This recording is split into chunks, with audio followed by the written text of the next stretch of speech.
Hey there, gang. Welcome to the Missouri Freedom Initiative. It's Saturday night. It's the 16th of September. It's 2023, and the United States national debt has ticked up yet another, I think, $60 billion since last week. 32 trillion, 968 billion, 819 million, 500. I can't. It's going by too fast. Hey there, Gary Ride. Hey, Casey Rich. Thank you for the 5x5s. Yeah, look at that. It just keeps ticking up. Gosh darn it. Never slows down. That's what it looks like anyway. I want to thank all of you for joining us. We have Kirby in the house with us. I'm sorry, Catherine for sure. I think Kirby will be joining us too. Rogue we Politics. got Kirby here too. Yep. We got Kirby here. We got Kirby in? Awesome. Okay. So actually, guys, I'm going to go ahead and get rid of the debt clock.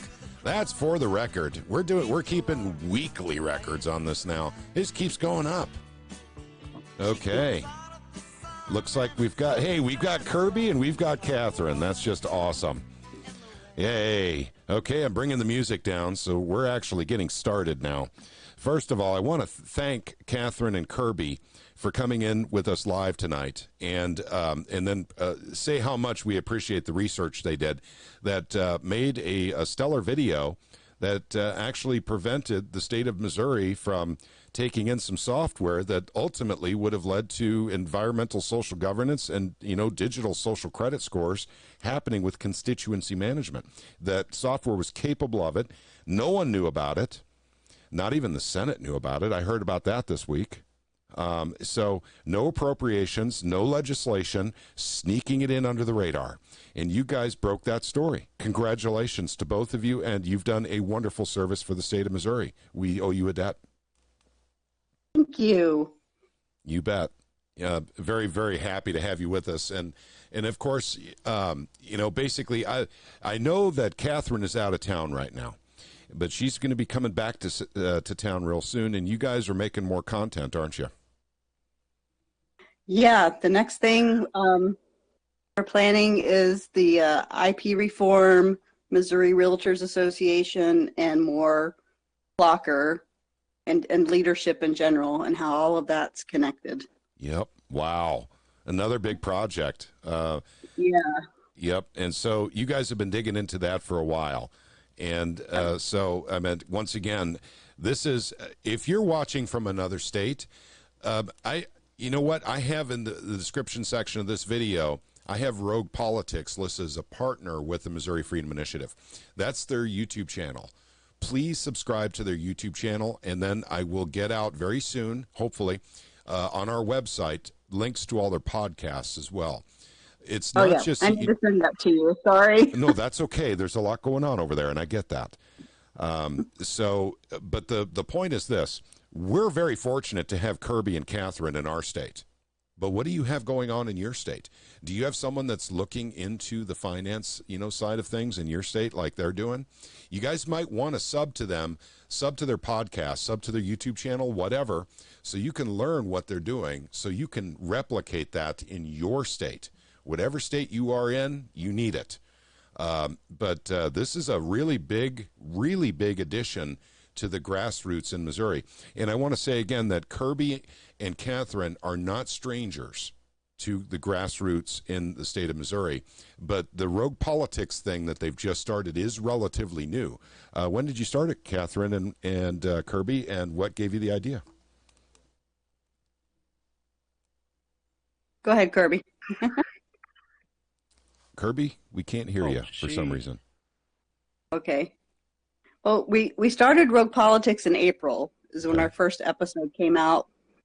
But it came about when I was running for state senate, and Kirby was so instrumental in helping me. She was just pouring into Missouri Ethics Commission reports on Travis Fitzwater, who was my opponent. Mm-hmm. And that's when we just really started to see how, how they create these tax and where all this money's coming from, and started to understand how it was impacting the way they voted. So Probably, gosh, how long have we been at this, Kirby? At least a year, I would say. And Kirby was coming through fine. So when she Yeah, comes back now on, she's gone. we'll let her know that her audio was coming through. Yeah. Her audio was doing the same thing that Tom Martz does when he comes in here. Gotcha. Oh. Okay. iPhone stuff or something? Chirpy, choppy thing. I don't know. Okay. All right. Gotcha. Yeah. Okay. Yeah, I hear that now. Can you hear Okay. me? Not very Yeah. well. Oh. Are you okay? Try going into your settings on that app, and then change it to push to talk.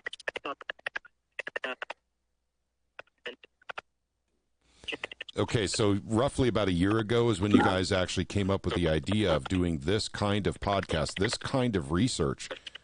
Well, it was over a year ago that we, especially Kirby, was doing this research. It was last spring, around April, maybe a month before that, we were like, we just, there's so much information and we're never going to run out and people need to know about this. Yep. That's when we decided to create the podcast. Yep. And you guys came in at the nick of time too, with that software package. I mean, I have a sneaking suspicion that may have gone through in that hearing, and there was probably some kind of vote scheduled, and there was probably, super secret, dark, money, and, Yeah. to come And in. it's not going away. I wish we could hear her.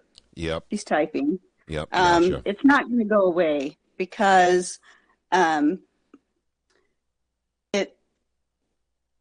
what we've been told, Plucker threw an epic fit after that hearing, and he is now encouraging reps to purchase it privately, and they can use their own money or they can use campaign money to purchase Fireside for themselves, because he's still, as we've said, there's $800,000 in his pocket at stake. Yep, that's right.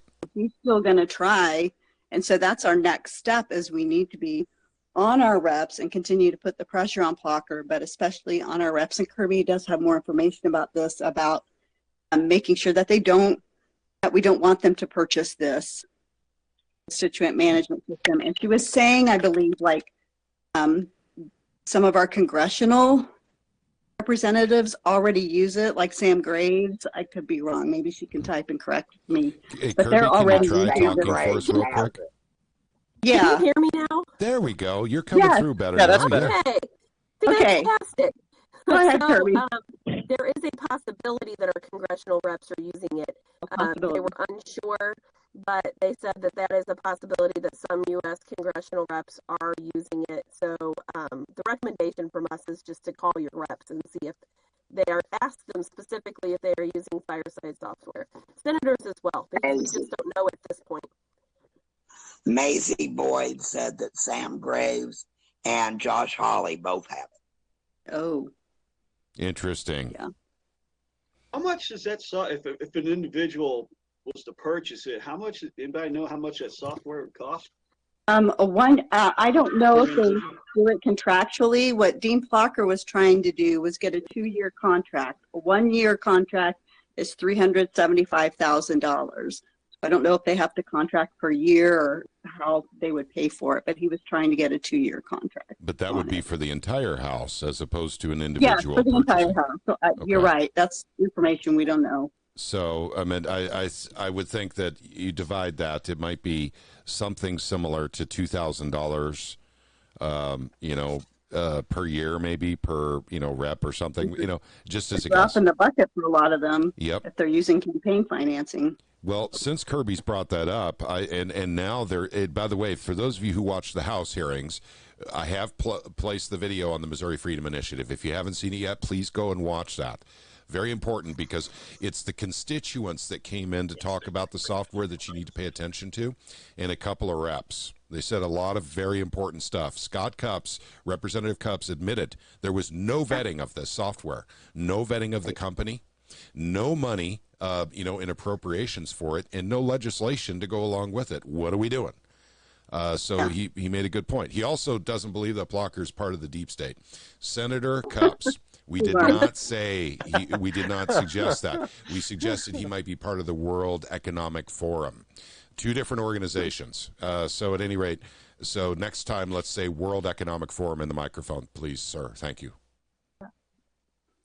So, okay, so now that Kirby brought up that, and they did mention at the end of the hearing that they could purchase it individually, so we probably need to make sure that our reps and our senators don't get that software. So an email might be, a real good thing to send to your reps and your senators saying, do not buy this software, please. I don't want you to do that. Also, you might say, if you choose to buy the software, I would expect you to inform your constituents that you're using it, right? Right. Okay. So let me, and I'm not going to presume a whole lot, but I do know that it's AI driven and it's ESG compliant. So what they're doing, this is data mining, folks. And the only reason they're data mining for ESG is the only thing I can think of is for social credit scoring. This is to be compliant with something in the future that they intend to use. If you're writing an angry, email to your rep, or you log an angry phone call with your rep over a vote, oh my goodness, your social credit score is going to go down. You're not going to be able to buy beef in the grocery store. Your car won't start for you in the morning. If you contact the wrong rep at the wrong time, like Lincoln Huff, they may just shut down your entire digital wallet. Right. Well, emails, I've sent a few angry emails in my day, but I certainly didn't rise to the level of shutting down anything that I own. But this is what we have to worry about today. When we were kids, we didn't have to worry about stuff like this. And now we have to worry about the software that people use too. Kirby made a really good point, Catherine. We still can't find out where that software is written. And I've got an email into the company on this. Okay. They have not Good. answered. Oh. And so if it's made in China, I want to know. Plus, that would actually give us more information that we can hand other folks. China is an adversary. And we don't want to emulate them with social credit scoring. We don't want to take their software with their backdoors and hacks, easy hacks. Gary Wright has a question for you guys real quick. Let me read it to you. Are Missouri state reps and senators legally allowed to install foreign-owned software on their computers? I don't know the answer to that. Do you guys know? I don't know. Good question. I don't know either. I would hope not, but Yep. So, yeah. Well, that was never brought up in hearings, so it's Yep. a possibility that you can. Yep. And M wants to say by they, she's saying Kirby, Catherine, and Rogue Politics shared some great info with everybody. Applauding you. Thank you. Oh, well, thank you. You're welcome. thank you. And I had a phone call with someone you may or may not know, Don Carricker, Christian County Central Committee today. And he also made mention that they'd seen that video as well. They were very, very appreciative of that video. And I'm hearing that from a lot of folks. It went out through our network and everything. But I want to make sure that you guys know that that's really meant for you. So thank you again.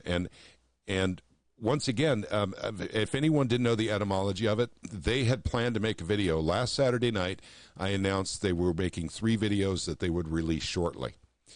And Catherine had a family emergency and had to leave town. She had to take a plane. And so Kirby was still in town. So Kirby was nice enough to work with us to get that data out as quickly as possible because it was time sensitive.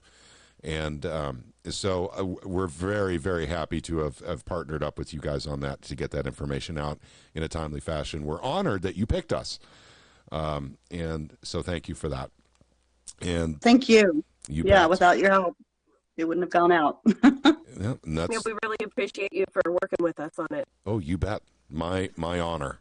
It was totally my honor. That was amazing information you guys dug up. And like I said, we got it out just in the nick of time. So it actually made a difference. Let's see. Gary Ride says, wouldn't there be a chance of foreign-owned software or hardware compromising Missouri databases? Yes. As an IT professional, I have to say the answer to that question is absolutely yes, particularly when it comes to firewall technology. Software, Chinese-made software, I don't think they have any at the Capitol, and I don't think it's a good idea to put it in. So, and as far as Missouri databases go, that's the great thing about what we have going on in our state right now. It is literally written by our own IT staff at our Capitol. We have very, very, very good IT department at Missouri Capitol. We've nothing but good to say about them. And they house databases securely, basically securely when you're talking about electronically accessing it, but it's also physically secure. They actually explain that in the House hearing. Yeah. Yep. So I think that this is really, really important stuff that other states need to be looking at right now. If you're watching the Missouri Freedom Initiative and you're in another state, please contact your state rep, your state senator, and find out if they've been contacted by or are looking at Fireside software, or if they're using it. Please look into that. That's really, really important. Like I said, we care about Missouri. We're Missouri folks. We live in Missouri and all that fun stuff, but we certainly don't want other states, taking in the ESG, eats the bug stuff, in their states, particularly when they don't even know about eat it. the bugs. Yeah, that's right. You will own nothing, and you will be happy. With sauerkraut. Yeah. Gary Ride also says something very interesting that we should probably consider. A sunshine request about Fireside software would be very interesting. I think, based on that comment, I think a request of the governor's office and any communications from Representative Plocker's office in regards to Fireside software would be a very interesting sunshine law request. Don't delete your emails, guys. I'll get that request in on Monday. So Kirby, we've been talking about you want to share some of our sunshine requests that we were going to do. Yes. Yeah. So the main one we were going to do was the clerk. Mm-hmm. So we were going to sunshine request several people, but all office staff and the speaker's office, and also all of the administrative and accounts committee as well, if we had time. okay. And we're going to request, we want to do it very specifically and do all of their text, email, phone, written, social media correspondence, WhatsApp, Excellent. Messenger, be very specific about it. Okay. That's a good idea. I didn't think about that. Go ahead. Well, from what I understand, if you're too specific and you make it Plocker and Fireside, either not going to get the information or he'll go into hiding. He's very well protected, so we have to kind of do it in this roundabout sort of way, like a backdoor kind of way to get the information. Okay. Gotcha. Okay. Well, I mean, actually, that request can be made to the governor's office by anybody. So, this is it. You don't have to be Catherine or Kirby to actually submit a sunshine request. My wife and I do that sort of thing all the time, too. So if anyone wants to do anything, you have a wild hair and you have a great idea for a sunshine law request that you want to find out because they won't give you the data directly, submit a sunshine law request. And by the way, they have to get back to you in, was it 3 or 4 business days? 3 days. 3 days. 3 days. 3 business days. And, I had something to say about it. You want to request it by email or by thumb drive because they're going to charge you for it. You can try to get out of that, but it's going to be the cheapest, fastest way if you do it by email or thumb drive rather than by, paper copy. Yep. They'll charge you by the copy. Yep. Understood. And if you, I kind of go ahead. I got a question about the software. Okay, so after watching the committee hearing, they're going to table any possibility of them using of the House using that software, as a group for 2 years?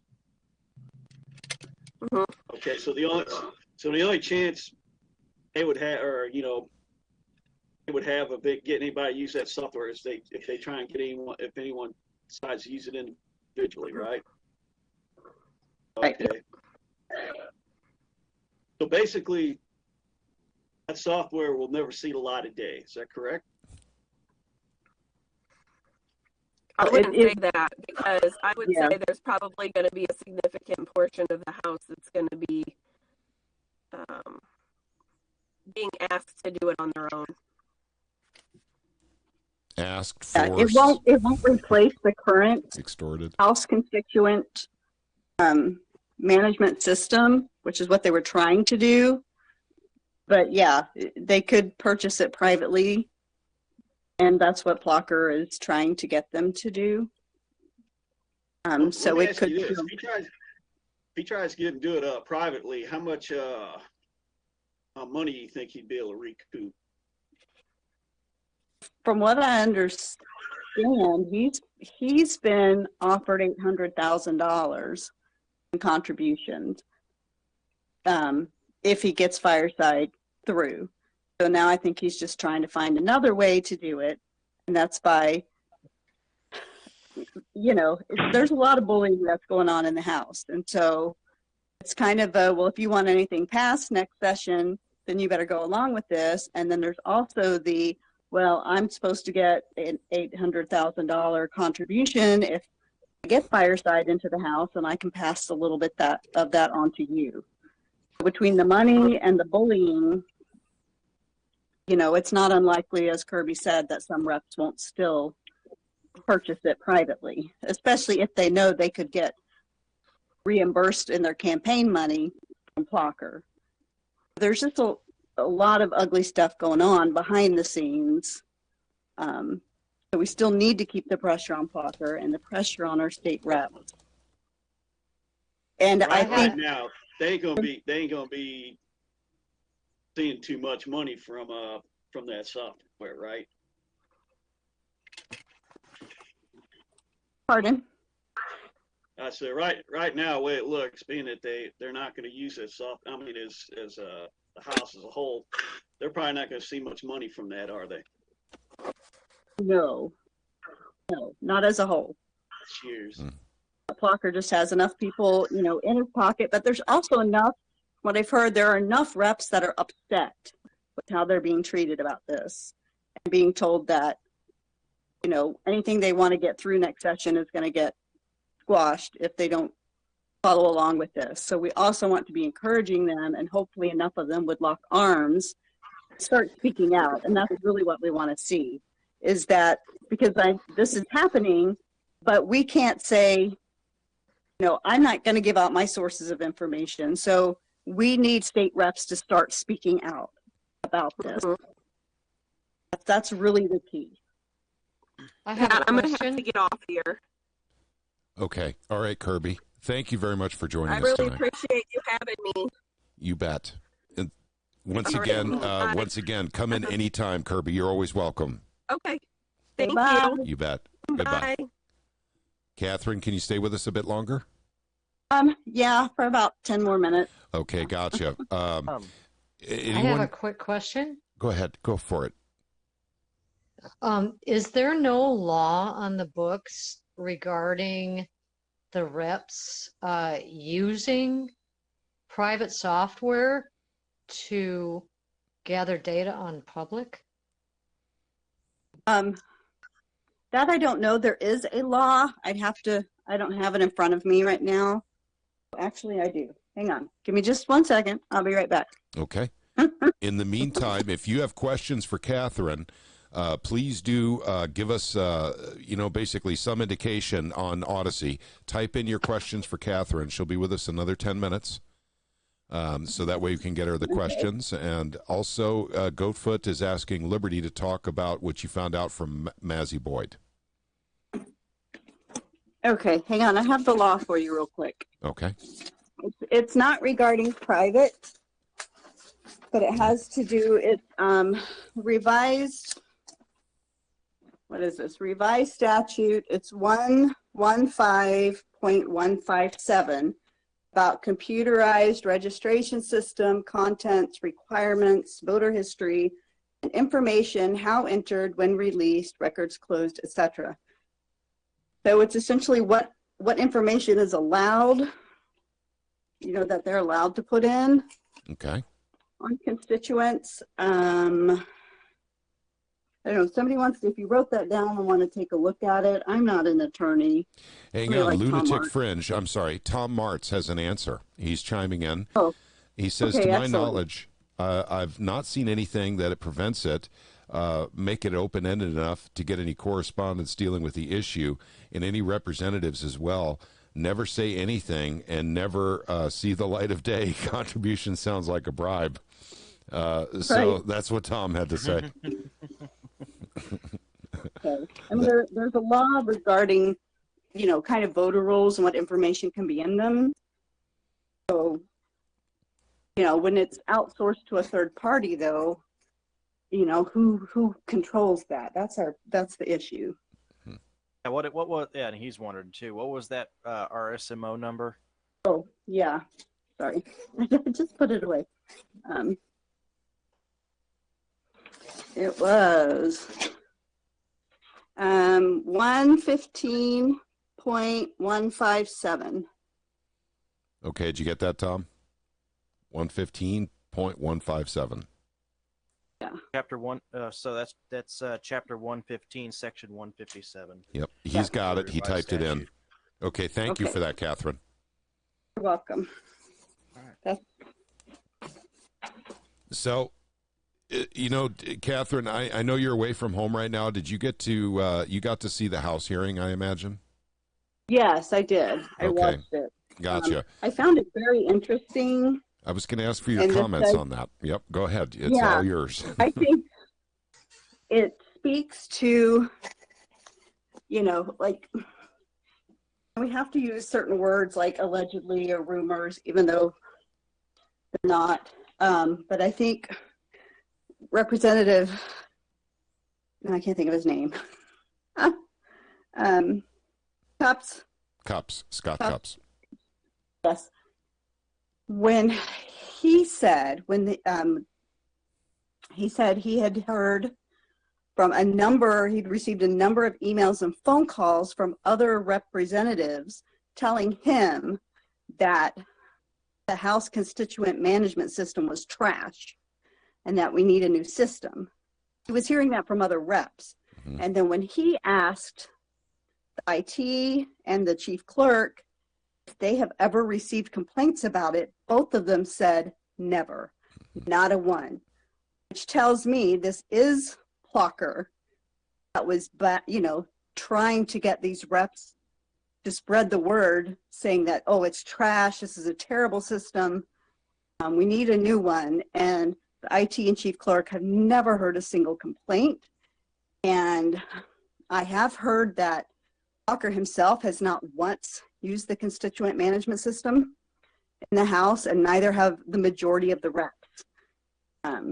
So this is all kind of being staged and set up to get this fireside in, which is definitely not needed. But I just found that interesting that Representative Cupps mentioned that he'd received a lot of phone calls and emails from other state reps saying, oh, the House system is trash. We need a new system. He didn't name any names, but there was something very interesting, Catherine, I caught. He did say, well, I gave a phone call to Representative Dirk Deaton to find out if there were appropriations for this, and then he went on to the next point. He never answered whether or not, I noticed that too. Yeah. I brought it up. Yep. So at any rate, I found that very interesting. I already know the answer. It'd be nice to have someone say it out loud. The answer is no. There was no direct appropriations for this. Warrior Class... Go ahead, I'm sorry. I was just saying you're right. There wasn't any. Okay, Warrior Class 3 has a question for you. Is there any evidence that Plocker was directly involved with Fireside and that promises of payments were made? I don't have that evidence. I just have what I have been told that others have heard. Okay. Him say directly. Gotcha. So this is people need to come forward. We don't know that It's not necessarily Fireside that might be making the payouts. That part is unclear. And I've tried digging into that to see who might be the one, where that donation might be coming from.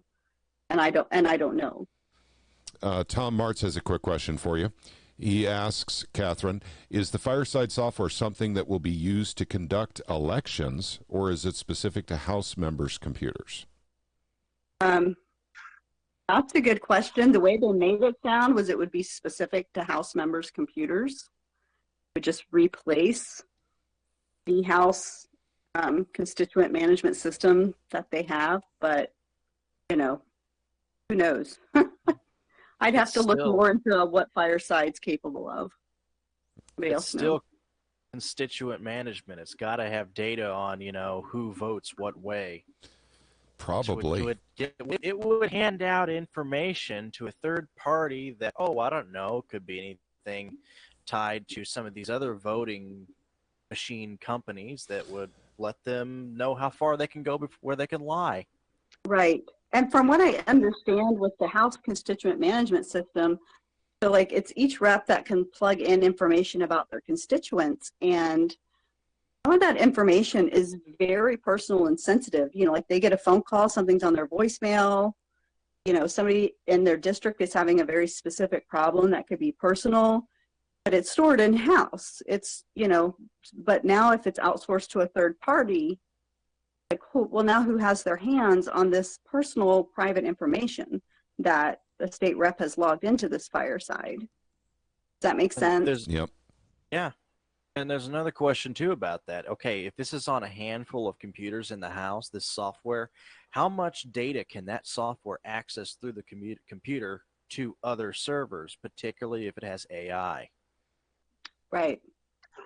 Good question. Well, AI is generating its own database based off the database you're feeding it. That's either threat assessment, you know, social credit scores, ESG scores when it comes to organizations, businesses, or government. I mean, this is nasty stuff, guys.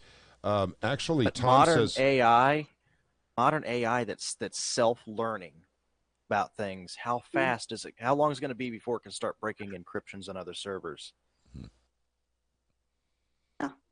Okay, gotcha.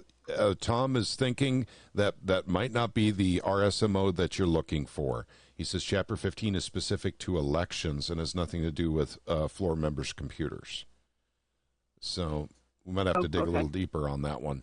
That's the one I was told, but yeah, I'll have to look more. I don't know. Okay, well, but if this software was touching into election data, you know, then it does apply. And maybe there's something about Fireside that we're not aware of yet. Guys, we're still learning, by the way. We had to shut it down because we knew nothing about it other than the ad they had on YouTube because the company's not answering emails about their software. There was, and once again, I got to say this one more time. If you have not seen the House video, listen to what Representative Scott Cupp says. He says, this is not the process we use. We research these things. We actually vet the companies. We vet the products when we're making long-term purchases. And this was not done here. It was not done. And we have absolutely no money appropriated for it. And we don't have legislation language to go with it. You know, this kind of got... The big question that wasn't answered was why wasn't it vetted? Casey, you're breaking up. Try one more time, please. I said the big question is why wasn't it vetted? That's what none of them ever answered. That's correct. Yep. Another thing too just popped into my mind. So with 115 dealing with elections, I would be curious to see how many county election boards use that software. For constituency management, I wonder if it could be used more than just on a state level. Caleb might be onto something. I'm looking at their website right now. They have federal, state, and local designations on their website. Interesting. And I'd also be curious, if that's the case, or other things you could check into, like, I don't know, a Freedom of Information Act request for some of the Missouri representatives and senators. See how far up and how far down it goes. Yep. No, there's a lot of Caleb. You're right, and Catherine, probably knows this too. There's a ton of unanswered questions, but that's the reason why this had to be shut down. They didn't look into it. Yeah. But the thing is, it's not, Plucker's not going to let this die, is what I'm saying. Like we won this one battle, but this is not going away. Yeah, understood. Yeah. But I take that as a challenge. Questions. Okay, gotcha. Yep, I don't see any Take other it as a challenge. questions. Yeah. But Catherine, once again, thank you very much for everything you do for the state of Missouri. Thank you for coming in tonight. You're welcome. Thank you. And so everyone, be sure to look at the links down below. Look for Rogue Politics on YouTube. That's the starting point right there. Be sure to subscribe to their channel. And I'll get this out on all of our platforms too, because they're coming out with explosive, a lot more data having to do with the Missouri Realtors Association. And that's coming up this week. You just had a taste. I meant, this was the appetizer. We got a meal coming up here real quick. Catherine, I can't say thank you enough. Thank you for everything you do for Missouri. God bless you. Thank you. All right. Y'all just have a good night. You too. You're welcome back anytime, of course, Catherine. All right. See you. Thank you. All right. So there's Catherine Dreyer and Kirby Lane, Rogue Politics. And you guys if you've not seen the videos yet, you might want to check it out. So this is big stuff. They're working on big stuff. I don't think they ever thought they were going to run into something as big as they did with the software package or with the Missouri Realtors Association. But it is happening. So they're we're airing out our dirty laundry in Missouri. That's what we're doing. This is how you get rid of corruption. We ain't even scratched the surface. Yeah. So tip of the iceberg. Yeah, that's right. But this is literally how we do it. You have to expose this stuff.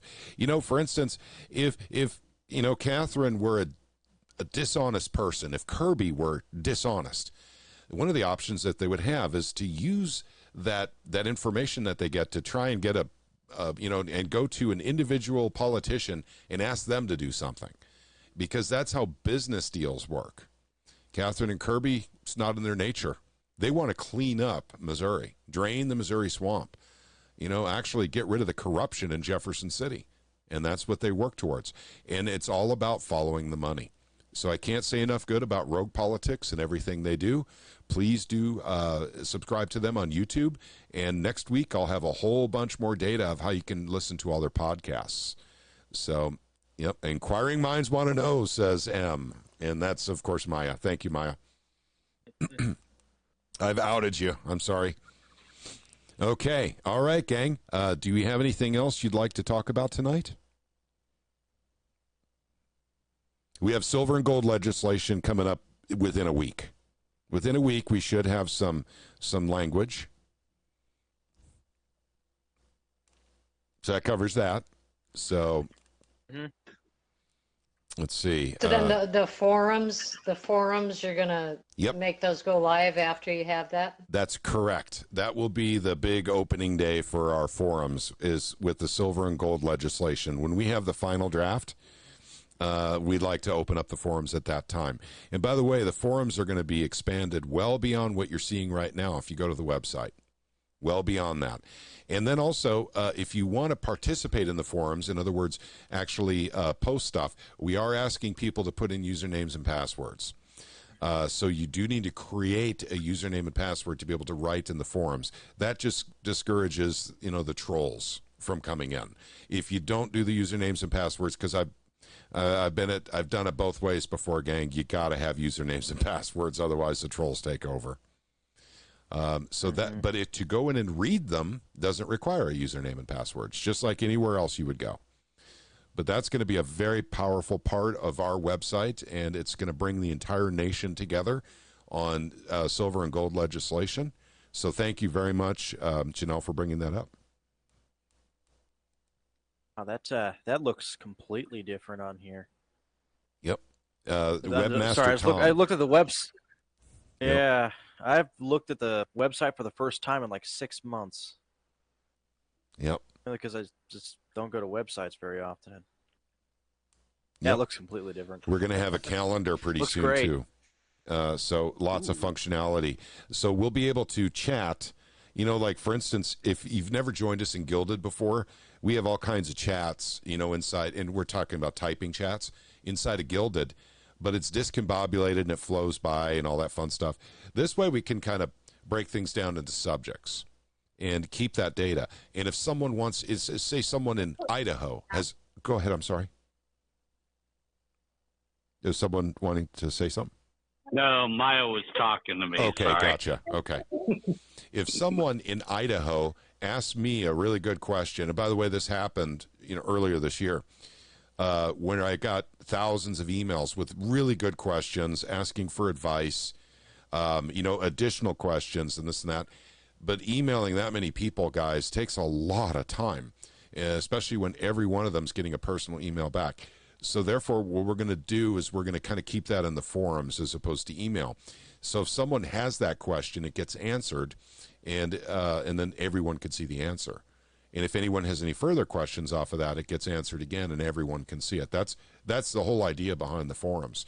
And also, we're going to have member chat.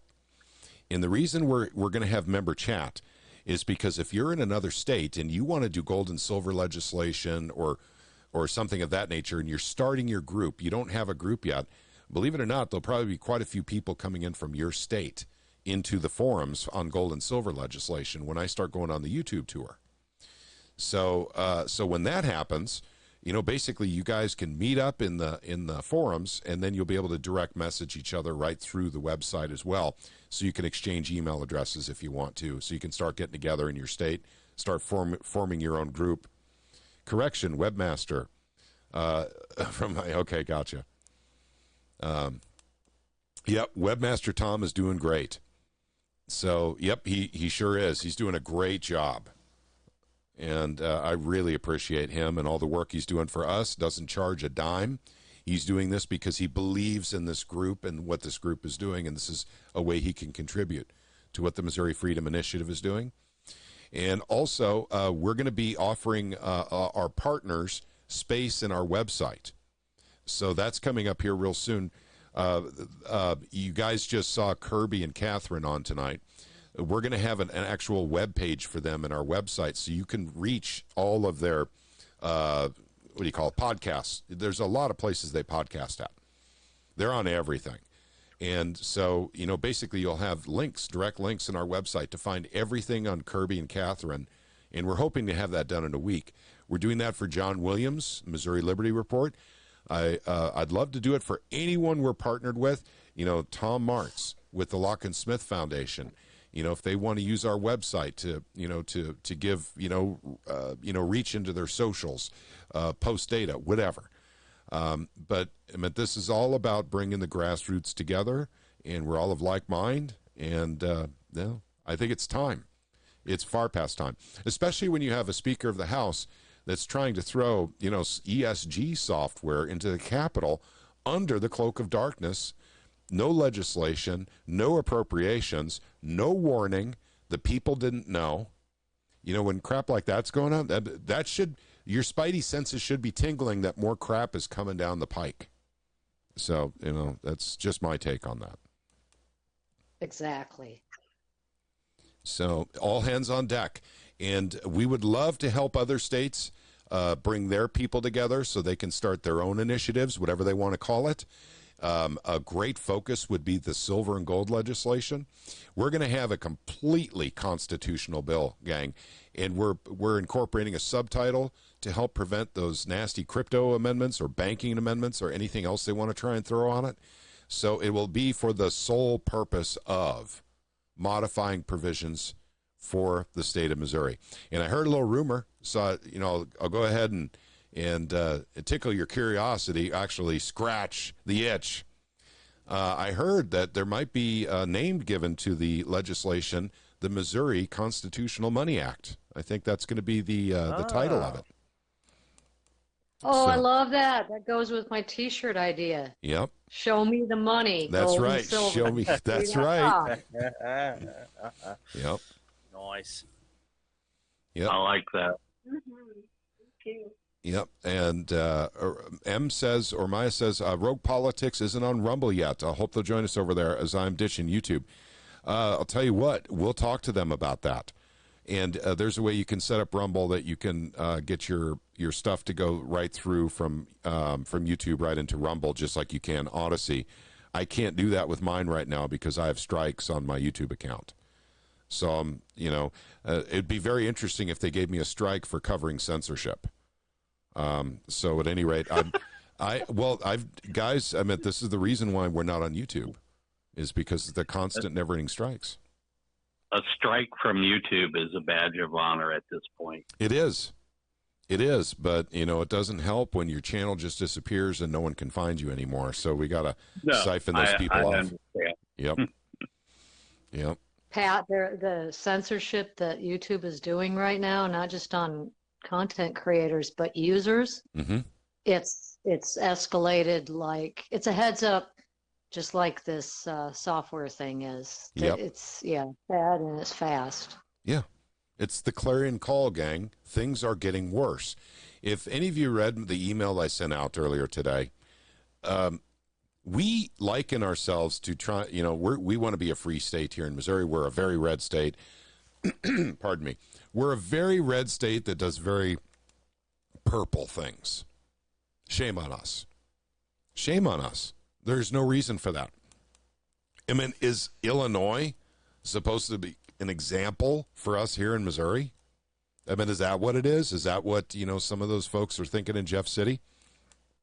We never get legislation for the people. It is rare, and you have to fight so hard to get it through. But that corporatist bullcrap just rolls right through Jefferson City with very little resistance and slip through. Look at that corporatist bill for the software. These kinds of tricks, we the people cannot stand for this anymore. We need to let them know we're the boss. We are the boss. And that's what I think other states need to do too.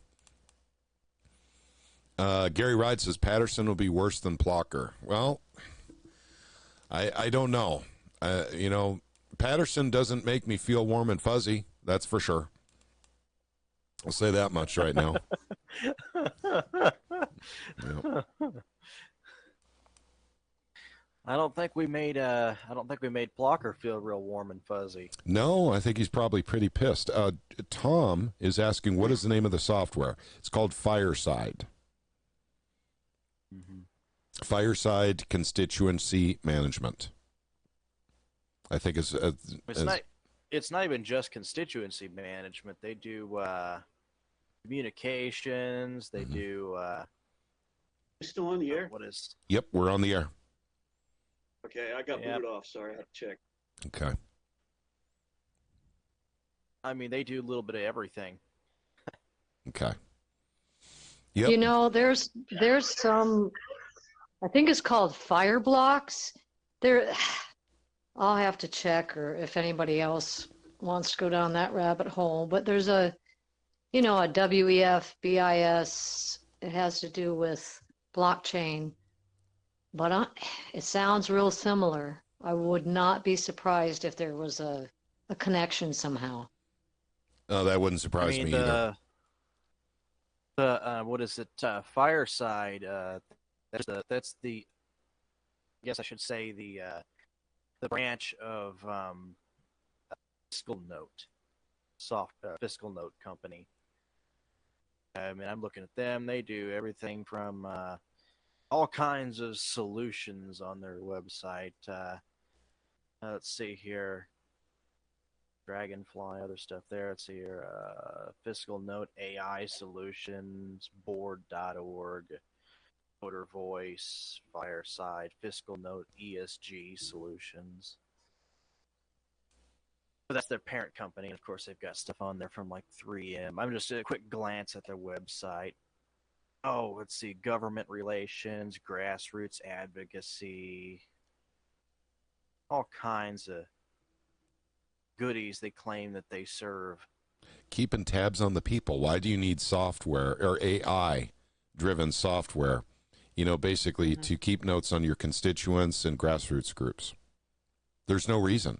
Their headquarters, parent company, the headquarters is California. Out of, parent company, not Fireside itself, but the parent company of Fireside is based out of Pennsylvania.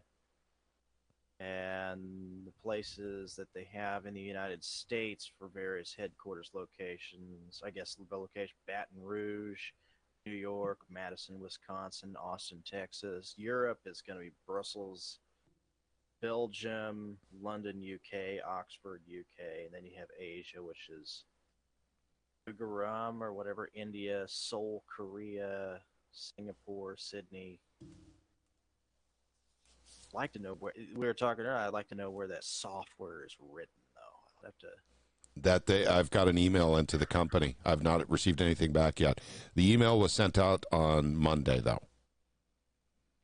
Yeah. So, they've had 5 business days to get back to me. They haven't yet, and I've been checking my spam folder too. It's fireside21.com is their company website. Agenda 21. Right? Does it smell like Agenda 21 to you? Yeah, it's fun. It says their main office is 1201 Pennsylvania Avenue, 6th floor, Washington, D.C. Oh, so they're part of K Street. Right there. Hello. Yep. They're in D.C. Yep, they're lobbyists. That's a disaster right there. Sure it is. Yep. Well, gang, for now anyway, that threat has been eliminated for the veto session. Now Plocker will be working on legislative. He'll have a rep sponsor legislation to try and bring that in, probably. Depending on how many people buy it themselves, how many people have actually felt the wrath of Plocker on this and go out and buy it.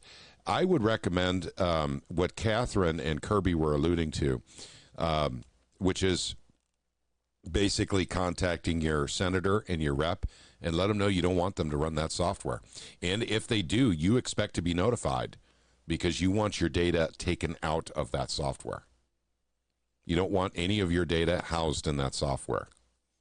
And then also to contact your actual DC representative and DC senator and see if they're using it. And if so, make sure that they extract all of your data out of that software if it's even possible to do so. Take it out. Say, I don't want to be maintained in that database. And what vetting has DC done on this? Probably not a whole lot. They're pushing it in states. I can say their website claims, they can lie on their website. It's founded in 2001 by former political staffers, which may be the case. It's designed to help elected officials free up time, and then goes through that spiel, and then it goes, now part of Fiscal Note. So in other words, they were bought out by Fiscal Note. Mm-hmm. I wonder, and of course, they're buying out means they're at least a majority stakeholder. I'm wondering how many things that they have changed around in the company since. I wonder when they bought them out. That's the other question. Who bought the software beforehand, or who bought it after?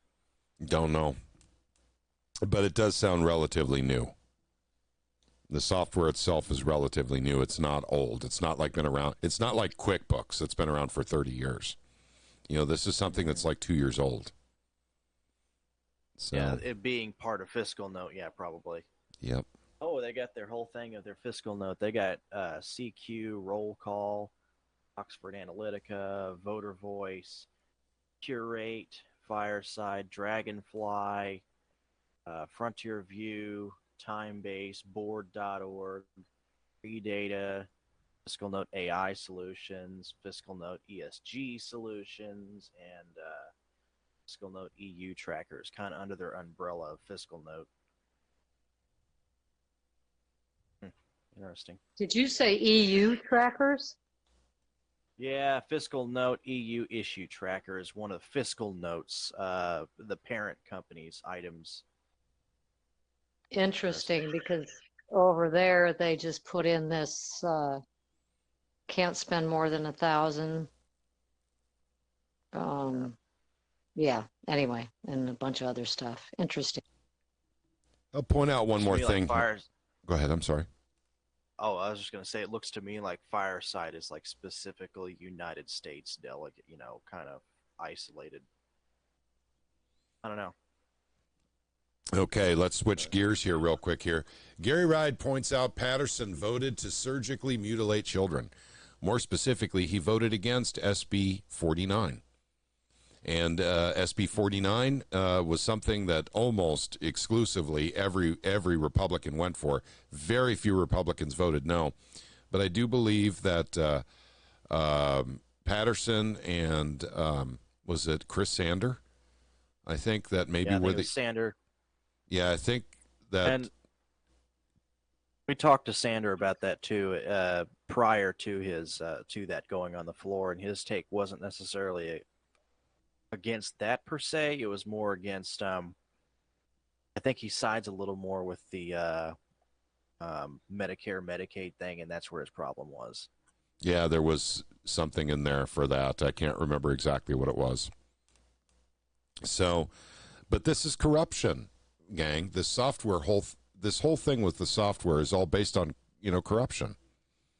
And if you don't believe me, then why did Plocker set up a special session for the House during the veto session? This is the governor's veto session. The governor sets the tone and the agenda for this veto. We're out of normal session. And yet Plocker arranged for a House hearing on software where there was no legislation, no appropriation, no warning, and no advance notice for the people. So this is corruption. There is no doubt about it. The writing's on the wall. Plocker, the rumor is Plocker was going to get a big payoff in his PAC for this, and he was going to divvy it out to his friends. And so that's what he was going to get out of it. And and once again, the rumor is that he's bullying people, trying to get them to buy it on their own, without doing it through appropriations. Take money out of their own pockets and buy or their own contributions, basically to go buy it. And Goatfoot says they couldn't vote on anything anyway. Actually, I'm not 100% sure of that. I think that if that hearing had gone their way, that they would have gone into executive session. And the reason I think that is because someone asked if they were going to an executive session. And so at any rate, I think someone was expecting it. And that was in the House hearing. You can hear them in their own words ask, are we going into executive session? So, and that's a vote. That's what the executive session is for, is to vote. It didn't go their way, so there was no way they could go to executive session. So I think we need to, guys, this was in our faces. There was nothing. There was one story on the St. Louis Post-Dispatch about this software beforehand, and it wasn't front page news either. You had to dig to find it, and you can't find it anymore because it's beyond their paywall now. But that's it. Did the Missouri Times, did Scott Vaughn, hillbilly Scott Vaughn, carry this on the Missouri Times? No, he did not. He kept it quiet too. So keep that in mind. Guys, our representatives were blindsided too. They had no idea this was coming. This was a Plocker plan. So, and it's really, truly unfortunate that we have to act this way, but we have to expect this from people like that. Let's see. Rumors only make Plocker a martyr. We need evidence. That's correct, Warrior Class. We need House members to have the guts and the courage to come forward and talk about what's going on behind the scenes. That is correct. We do need that. So, and the Goatfoot says, that's what multiple LAs told me. I also asked about an executive session. So I'm just going off of what I heard in the actual House hearing. Someone asked if they were going to an executive session. So I think someone was expecting it. But also the hearing did not go their way. Constituents showed up for this. Constituents actually showed up and literally complained, we didn't even know about this. There's no legislation. And Scott Cupps even mentioned there was no appropriations for it. Should not have been a hearing. It shouldn't have happened. And since when did the governor tell us that, during my veto session, I want us to look at constituency management software? That's called an extraordinary session. That's when the governor sets an agenda apart from veto to actually, have our representatives look at. That was not mentioned either. The governor did not mention anything about anything special beyond a veto session. So, at any rate, maybe that's Embley Post up in Jeff City, and they can do that sort of thing. But I think that the fact that, you know, the rumors that are swirling around about, you know, the cloak and dagger stuff going on here make it even more intriguing. If you are addicted to looking at federal news because all the intrigue is there, you know, because, you know, that's where all the drama is, you have no idea on what you're missing out on if you get involved in your state politics. It's 10 times worse. If you're addicted to that sort of thing, the show is much better in your state than it is in the federal government, trust me. All you have to do is get involved to see it. That's and your news isn't going to carry it for you. Okay, I kind of did a diatribe there. Does anyone else have anything? Okay. I just found the senior software engineer of that company. Okay. It lives in Andale, Virginia. It's on LinkedIn, actually. It's public info on LinkedIn. Formerly known as Andrew Green, is now Melissa Green. Oh. Okay, gotcha. Well, all right. Well, thank you for that. See where that sits on the political spectrum. Okay, gotcha. Go ahead, Casey. You know something, Dean? You ever wonder how much different things would be now if you could just put 2118 on the floor? That's all I ever asked. No big deal. It's the second most called in bill of that year. All you had to do is put it on the floor and let it have its fight. Pretty simple. Nah, you couldn't do that, could you? Well, look how things have changed since then. I was pretty upset that day when you did that, but you know what? The way things are going now, when it's all said and done, I may have to come back and thank you for that. Okay, thank you, Casey. Okay, all right. Does anyone have anything else? Okay, actually, Janelle is asking where in Virginia. Can you put that LinkedIn post in the chat here? Yeah, for Janelle? I can. I think you need. Yeah, you have to have LinkedIn profile to see them. But hang on, let me get a copy of this, share it. Copy link. I'm gonna drop it in here. Nobody knew who you were, Dean. You were flying under the radar. Okay, thank you for that. Okay, I'm going to go also to their. I'm just going to go to the profile of Fireside. LinkedIn has a surprising amount of information you can get out of it. You know. You have to have an account, though. Yeah, but it's no different than setting up a Facebook account. So I suppose. Yep. Okay, gang. I think we've pretty much covered everything.